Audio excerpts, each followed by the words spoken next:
একদিন ছেলে বসে পড়ছিল, তখন বাবা ছেলের পাশে বসলো। বাবা, তুই সারাদিন এমন চুপচাপ থাকিস কেন? ছেলে: কেন বাবা, আমি তো কথা বলি।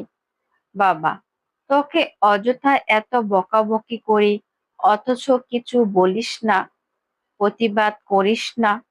ছেলে: কেন বাবা, আমি তো প্রতিবাদ করি। বাবা: কই করিস? আমি যে দেখি না।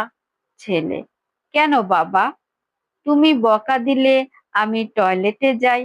বাবা: টয়লেটে গেলে কি রাগ কমে?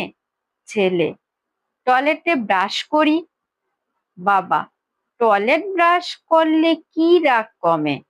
ছেলে: কেন, আমি তোমার ব্রাশ, মুখের ব্রাশ দিয়ে টয়লেট ব্রাশ করি।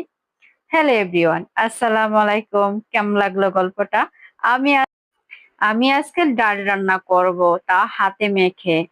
একসাথে লবণ, হলুদ, মরিচ, রসুন বাটা প্লাস পেঁয়াজ কুচি দিয়ে, কাঁচামরিচ সাথে দিয়ে, সামান্য একটু তেল দিয়ে হাতে ভালো করে মেখে, প্লাস টমেটো কুচি কিছু দিয়ে একবারে বসিয়ে দিলাম।